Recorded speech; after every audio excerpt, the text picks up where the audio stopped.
El viento frío de Escocia soplaba fuerte aquella mañana de noviembre, arrastrando las hojas secas por las calles empedradas de Dunfermline.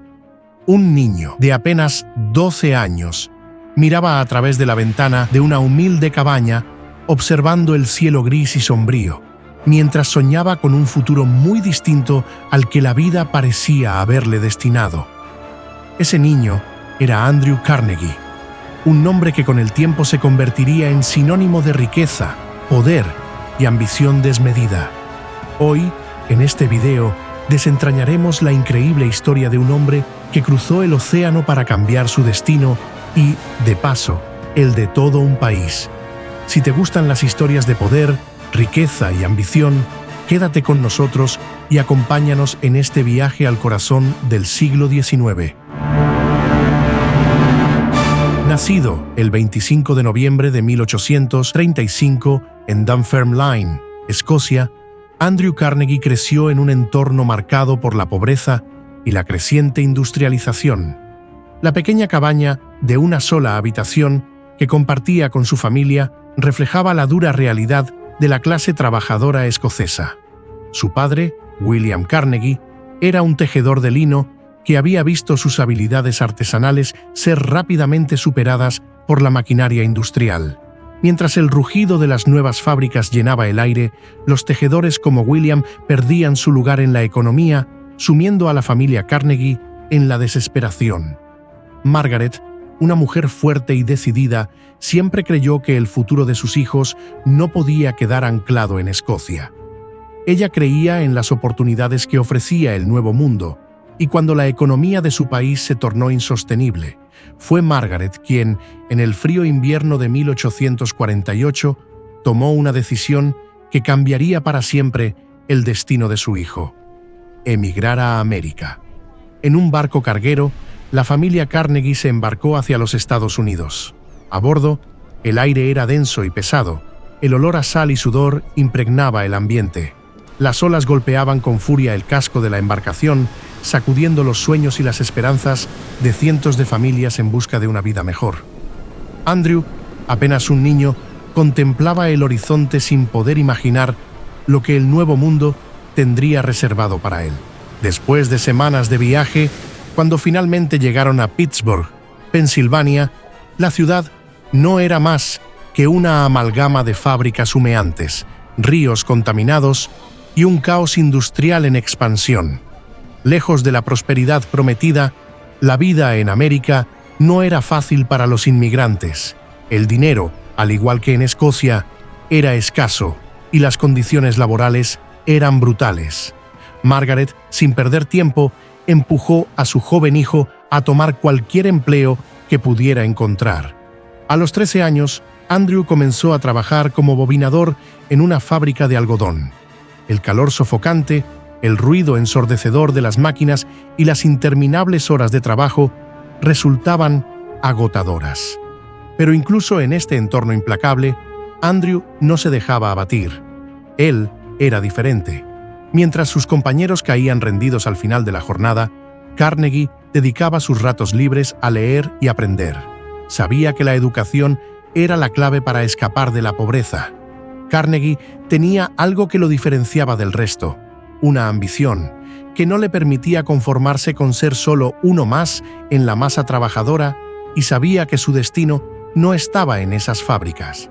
El telégrafo era una tecnología emergente que estaba revolucionando las comunicaciones, y allí, Andrew no tardó en conseguir un empleo mejor como mensajero. Su memoria prodigiosa y su habilidad para descifrar mensajes rápidamente lo convirtieron en una pieza clave.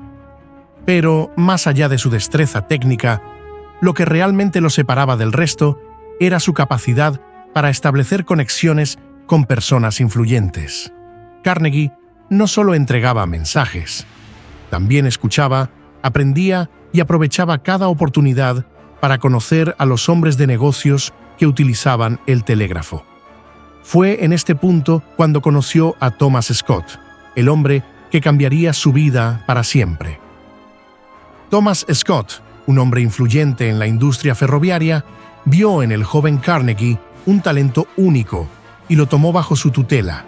A partir de ese momento, Carnegie se convertiría en su asistente personal y bajo la dirección de Scott aprendería los secretos del mundo empresarial. Andrew aprendió no solo sobre los ferrocarriles, sino también sobre el poder de las conexiones y la importancia de la inversión. Scott le enseñó no solo cómo gestionar las operaciones ferroviarias, sino también cómo invertir en los negocios más lucrativos del momento. Uno de esos negocios era el petróleo. Con la ayuda de Scott, Carnegie invirtió en una empresa petrolera llamada Columbia Oil Company, y fue aquí donde comenzó a acumular su primera gran riqueza. El petróleo de Pensilvania estaba en pleno auge, y la inversión de Carnegie le generó un flujo de dinero que lo colocó en el camino hacia la independencia financiera. Pero no fue solo el petróleo lo que consolidó su fortuna inicial, fue su capacidad para identificar oportunidades donde otros no las veían. A medida que Carnegie acumulaba capital, comenzó a diversificar sus inversiones. En la década de 1860, después de haber hecho dinero en los ferrocarriles y en el petróleo, Carnegie identificó otra industria que estaba a punto de cambiar el mundo: el acero. El ferrocarril era el alma de la economía estadounidense. Transportaba personas, mercancías y, sobre todo, la promesa de una nación unida. Andrew Carnegie, con solo 20 años, ya entendía que allí, en los rieles de acero que atravesaban el vasto paisaje americano, estaba el futuro de su fortuna. Hasta ese momento, la producción de acero era costosa y limitada, pero Carnegie sabía que, si podía encontrar una forma más barata y eficiente de producirlo, dominaría la industria. Entonces, empezó a estudiar las innovaciones tecnológicas que estaban surgiendo en Europa, especialmente el proceso Bessemer, una nueva técnica que permitía producir acero de alta calidad de forma mucho más rápida y económica. Y en 1872, Carnegie viajó a Inglaterra para visitar las plantas siderúrgicas que utilizaban el proceso Bessemer, y al ver su potencial, decidió llevar esta tecnología a los Estados Unidos. Al fundar en 1873 la Carnegie Steel Company, su objetivo era claro: dominar la producción de acero en Estados Unidos y, con el tiempo, en el mundo. Para lograrlo, Carnegie construyó un imperio industrial integrado verticalmente, controlando todos los aspectos del proceso, desde la extracción de mineral de hierro hasta su transporte por ferrocarril y su consecuente transformación en acero, lo que le permitió reducir costos y maximizar sus ganancias. A medida que Carnegie expandía su imperio, se dio cuenta de que necesitaba un socio fuerte para gestionar las operaciones diarias de sus fábricas. Fue entonces cuando entró en escena Henry Clay Frick, un empresario despiadado que compartía la visión de Carnegie de maximizar las ganancias a cualquier costo. Frick se convirtió en el gerente de las operaciones siderúrgicas de Carnegie, y bajo su dirección, las plantas de acero crecieron rápidamente. Sin embargo, esta asociación no estuvo exenta de tragedias. En la mañana del 31 de mayo de 1889, la ciudad de Johnstown, Pensilvania, despertaba con un cielo gris y una atmósfera pesada. Días de lluvias torrenciales habían hinchado los ríos cercanos, pero nadie podía prever la catástrofe que se avecinaba. Esa mañana, bajo una creciente tormenta, los habitantes de Johnstown realizaban sus actividades cotidianas, sin saber que un monstruo invisible acechaba en lo alto de las montañas. La presa de South Fork, una barrera gigantesca de agua que había sido construida para contener el lago del mismo nombre. La presa, propiedad del exclusivo South Fork Fishing and Hunting Club, albergaba una enorme reserva de agua en un lago artificial. Este club era un refugio para algunos de los hombres más ricos de Pensilvania, entre ellos figuras poderosas como Henry Clay Frick y Andrew Carnegie, quienes solían visitar el lugar en busca de descanso y ocio. Lo que pocos sabían era que esta presa, construida décadas antes, había sufrido modificaciones y descuidos críticos que la hacían vulnerable. A pesar de las advertencias previas sobre su fragilidad, los propietarios del club no tomaron medidas significativas para reforzarla. La estructura, debilitada por el tiempo y el mal mantenimiento, se encontraba al borde del colapso.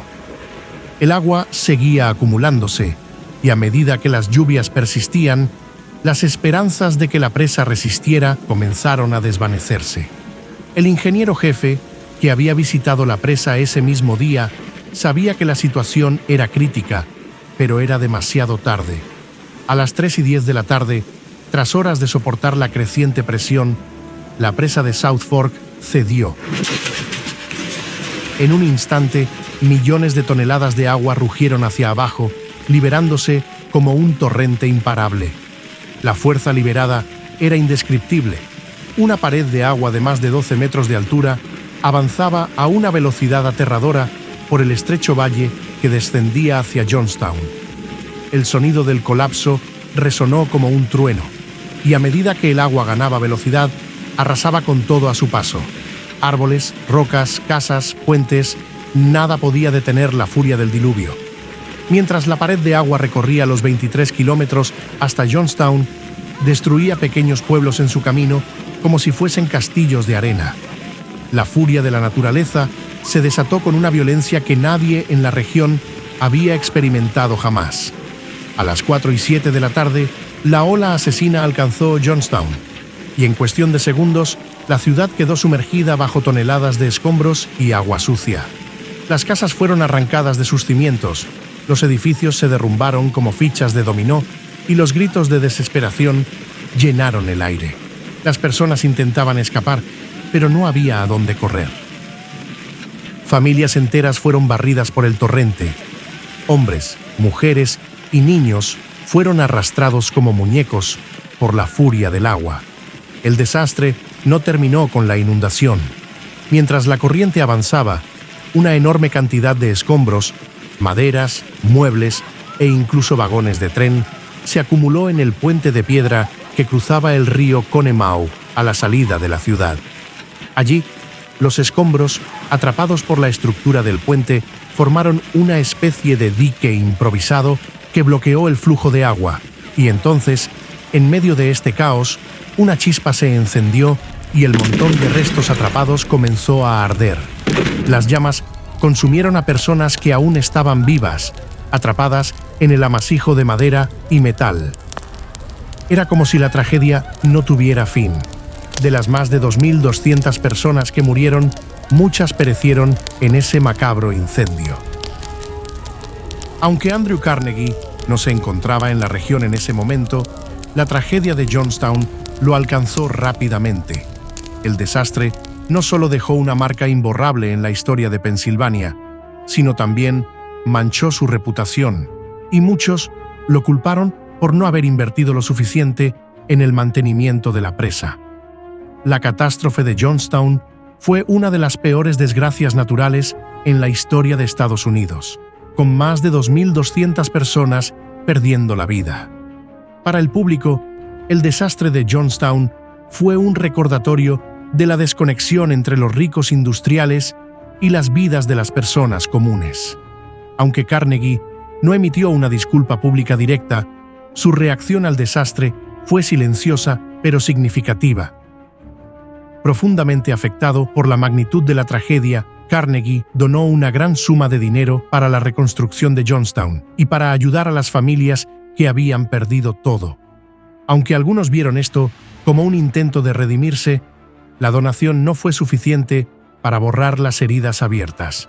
Johnstown se reconstruiría con el tiempo, pero las cicatrices emocionales y el recuerdo de las vidas perdidas permanecerían para siempre. A finales del siglo XIX, Andrew Carnegie se encontraba en la cima de su éxito empresarial.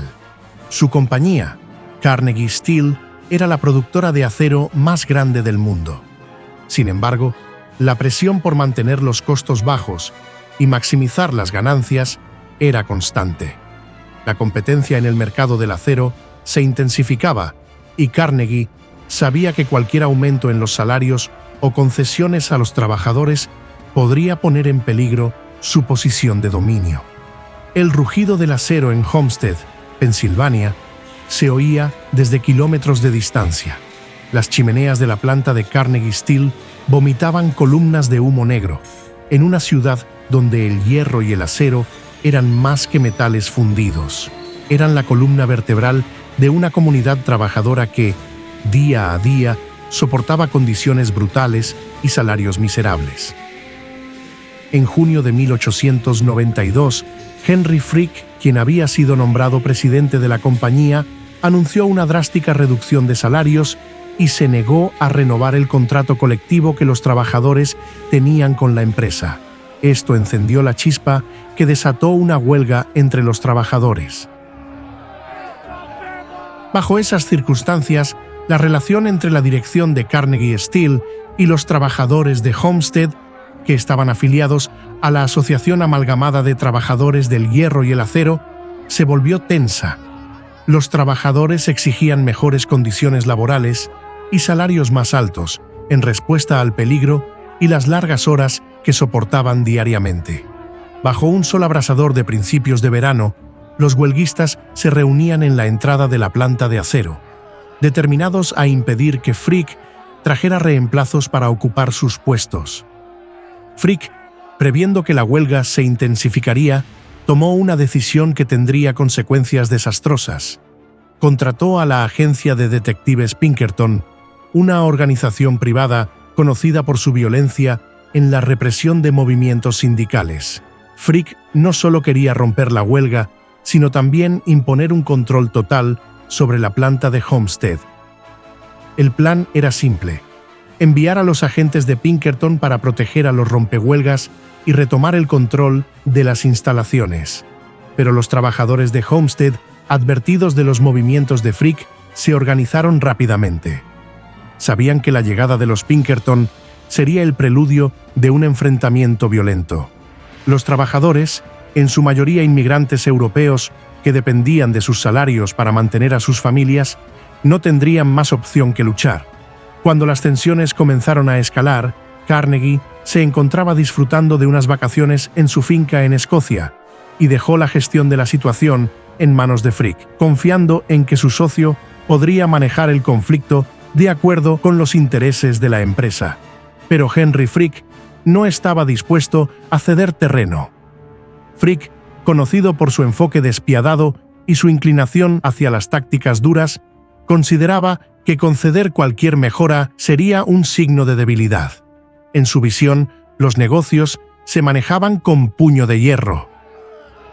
Lo que comenzó como una disputa laboral ordinaria, pronto se convertiría en uno de los enfrentamientos laborales más sangrientos de la historia estadounidense.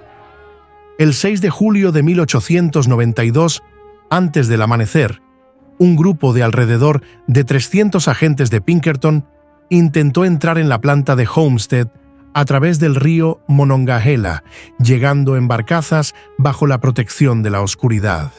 Sin embargo, los trabajadores los estaban esperando. A medida que las barcazas se acercaban a la orilla, los huelguistas, armados con armas improvisadas y una determinación feroz, comenzaron a disparar. Los Pinkerton respondieron y lo que comenzó como una confrontación tensa se convirtió rápidamente en una batalla campal. El cielo de la madrugada se llenó de humo y gritos. Los disparos resonaban por toda la planta, mientras los agentes de Pinkerton intentaban desembarcar y los huelguistas, atrincherados detrás de barricadas improvisadas, luchaban para repelerlos. Durante todo el día, los enfrentamientos continuaron y las víctimas, tanto entre los huelguistas como entre los Pinkerton, comenzaron a acumularse.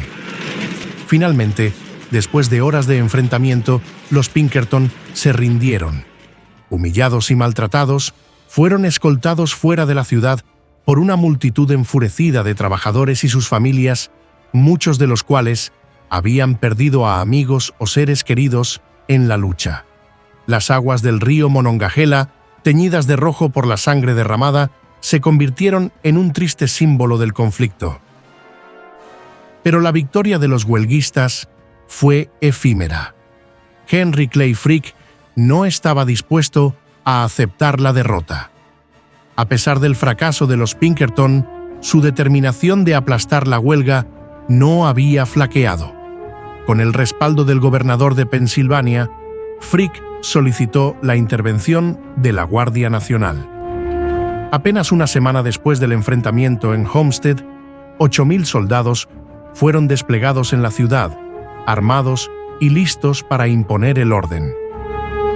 El contraste entre la escena caótica de la batalla de Homestead y la llegada disciplinada de las tropas era evidente. Bajo la vigilancia de los soldados, los rompehuelgas fueron introducidos en la planta y el trabajo en las fábricas de acero se reanudó. Los trabajadores, a pesar de su valentía inicial, se vieron obligados a regresar a sus hogares, derrotados por la fuerza aplastante del gobierno y la industria. Frick había ganado, pero a un costo muy alto.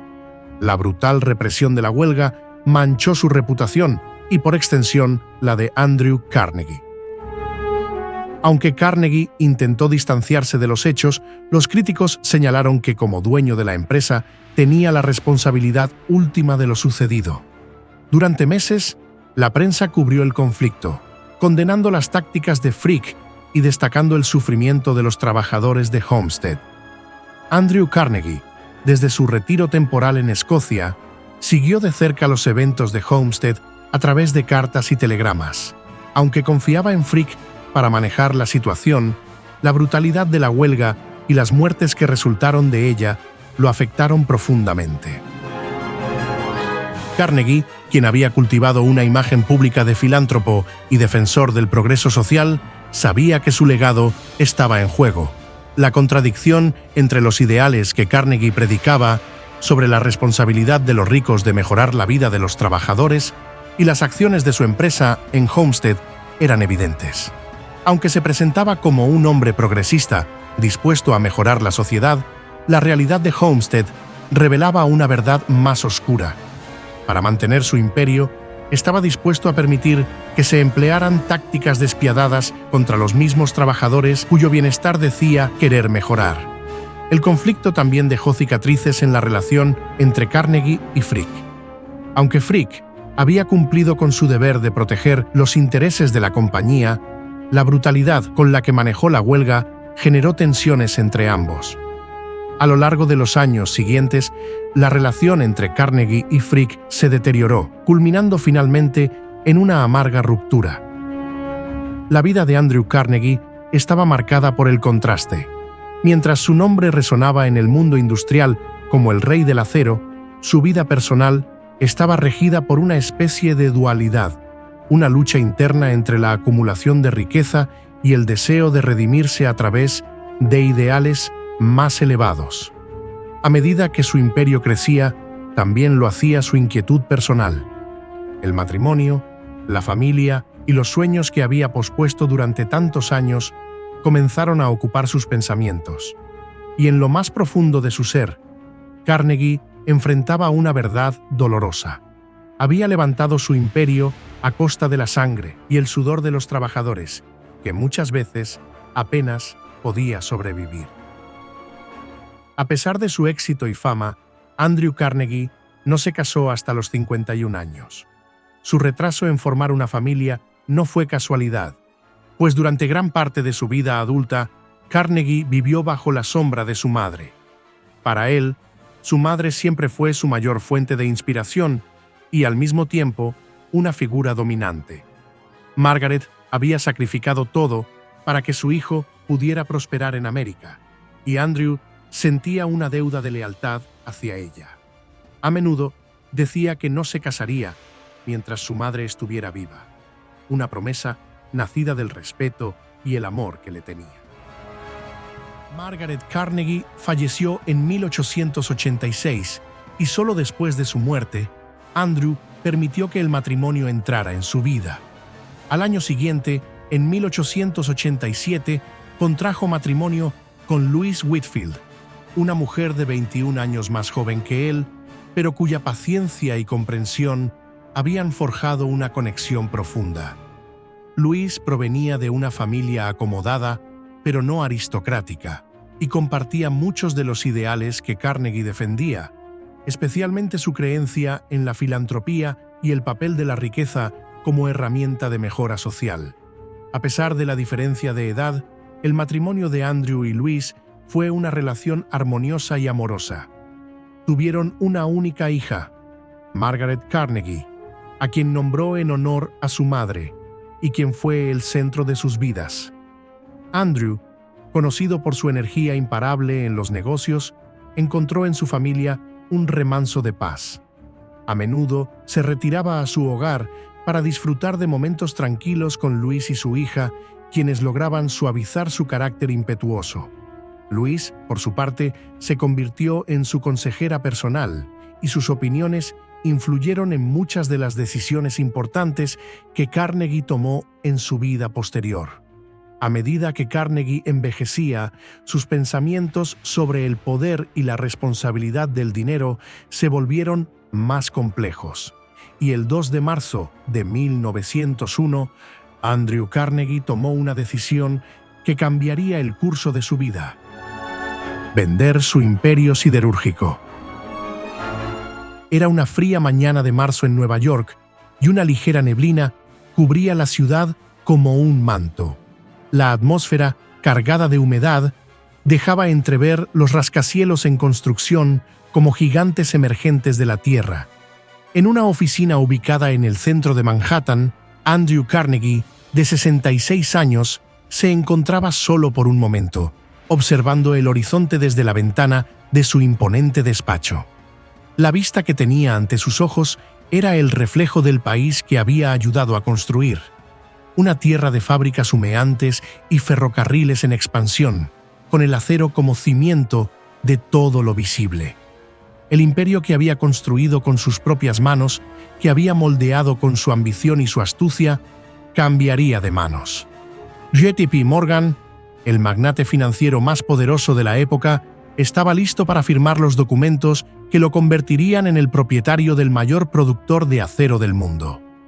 A las 10 en punto de la mañana, llegó Morgan, un hombre de aspecto imponente y ojos penetrantes que irradiaba una seguridad inquebrantable. A su lado, su equipo de abogados y financieros. La sala de reuniones, con sus altos techos y paredes cubiertas de boisería oscura, parecía cargar el peso de lo que estaba a punto de ocurrir. El aire era denso, el ambiente solemne, y el murmullo de voces apagadas se mezclaba con el ocasional roce de papeles. La lluvia, que empezaba a caer en el exterior, golpeaba las ventanas como si acompañara la tensión dentro del despacho.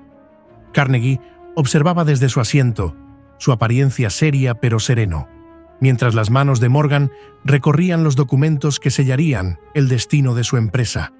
El monto total de la transacción ascendía a $480 millones, una cifra inimaginable en aquel entonces, suficiente para consolidar a JP Morgan como el hombre más influyente de Wall Street. Pero para Carnegie, aquel día, no se trataba solo de números. Lo que sentía era una mezcla de liberación y vacío. Desde joven había soñado con alcanzar una fortuna tan grande que pudiera retirarse y dedicar su vida a causas más nobles. Ahora ese sueño se hacía realidad. ¿Pero a qué costo? Cuando le pasaron los documentos finales, Carnegie tomó la pluma, la misma que había usado para firmar cientos de contratos y acuerdos a lo largo de su carrera. Pero este era diferente. Este contrato simbolizaba el fin de una era. Por un momento, se detuvo. Su mirada, cansada por los años, recorrió la sala. Sabía que con este último trazo, no solo vendería su empresa, sino que entregaría su poder, su identidad, como el rey del acero. Recordó el olor a hierro fundido en las primeras fábricas que había ayudado a levantar, el calor sofocante de los hornos que moldeaban el metal y el ruido ensordecedor de las máquinas que nunca paraban. Con un suspiro profundo, tomó la pluma y firmó. Su mano firme pero algo temblorosa trazó las letras que sellarían su destino, las letras de su nombre. Andrew Carnegie, el hombre que había venido de la nada para conquistarlo todo. Cuando el último documento fue firmado, El silencio en la sala fue casi sepulcral. Por un momento, nadie dijo nada. Todos comprendían la magnitud de lo que acababa de ocurrir. Carnegie, un hombre de pocas palabras en ese momento, se levantó de su asiento. Extendió la mano hacia J.P. Morgan, quien, con un apretón firme, selló oficialmente la transacción. «Bien hecho, señor Carnegie», dijo Morgan, con una voz baja pero poderosa. Sabía que había ganado el mayor premio de todos, la US Steel Corporation, que se convertiría en la primera corporación en la historia de Estados Unidos, valorada en más de $1.000 millones. La firma de esos documentos significó algo más profundo para Carnegie que cualquier contrato anterior, la culminación de un propósito y el comienzo de otro. En ese instante, la inmensa presión de administrar un imperio se desvaneció, y en su lugar quedó el espacio para cumplir su verdadera misión, dedicar su fortuna a mejorar el mundo. En los años posteriores, Carnegie dedicaría la mayor parte de su tiempo y energía a la filantropía, convencido de que el hombre que muere rico muere deshonrado. Pero incluso en medio de su filantropía, una pregunta seguía persiguiéndolo. ¿Por qué había sido tan inflexible con los salarios de sus trabajadores? Carnegie, un hombre que siempre había hablado de mejorar la vida de los demás, había permitido que las condiciones en sus fábricas fueran, en muchas ocasiones, deplorables. La respuesta que se daba a sí mismo y a los demás era simple: el dinero en las manos correctas puede hacer mucho más bien que en manos de muchos. Creía que su riqueza tenía un propósito mayor y que elevar a la humanidad en su conjunto era más importante que elevar a individuos específicos. Los años siguientes a la venta de su imperio, él y su familia los dedicaron a construir bibliotecas, fundar universidades y financiar instituciones de arte. Pero la vida de Carnegie, aunque llena de generosidad y logros, fue llegando a su fin. El 11 de agosto de 1919, en su hogar en Lenox, Massachusetts, Andrew Carnegie falleció a la edad de 83 años. El cuarto estaba en calma. Ya a su lado, en ese momento final, estaban su esposa Louise y su hija Margaret. Con ellas encontró paz en sus últimos momentos. Rodeada por el amor de la familia que había tardado en formar, pero que le había brindado tanto consuelo en su vejez. Su muerte no fue trágica ni arrepentida, fue el final natural de una vida colosal, una vida que había tocado todas las esferas del poder y la influencia. Carnegie, en esos últimos días, reflexionaba sobre su legado, sobre lo que había dejado detrás y sobre el impacto que había tenido en el mundo. Tras su muerte, la parte de su fortuna que faltaba por donar fue distribuida a través de las fundaciones y bibliotecas que había creado. Ahora, la pregunta incómoda: ¿por qué entonces pagaba salarios tan bajos? A pesar de su dedicación a la filantropía, una contradicción permanecía en el legado de Carnegie. ¿Por qué, siendo tan generoso en sus donaciones, pagaba salarios tan bajos a sus empleados? La respuesta está en la mentalidad de Carnegie hacia la riqueza y el trabajo.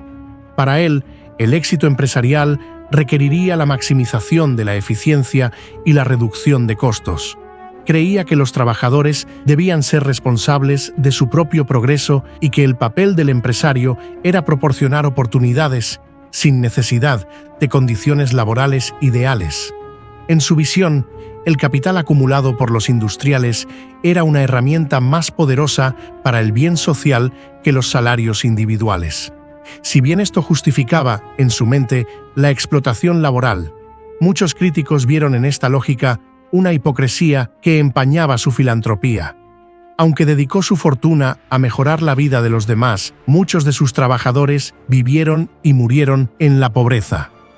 Su lucha interna entre el capitalismo despiadado y el idealismo filantrópico lo persiguió hasta el final, dejando una huella ambigua en la historia.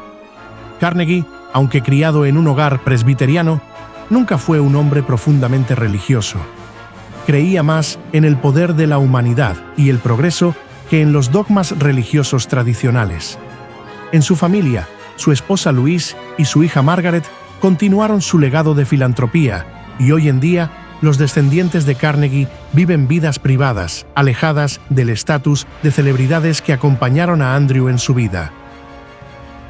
Y así concluye la épica historia de Andrew Carnegie, un hombre que forjó su camino desde la pobreza hasta convertirse en uno de los titanes del acero y un filántropo legendario. Si te apasionan las historias de poder, riqueza y ambición como la suya, no olvides suscribirte, darle me gusta al video y activar las notificaciones para más relatos sobre los grandes personajes que cambiaron la historia.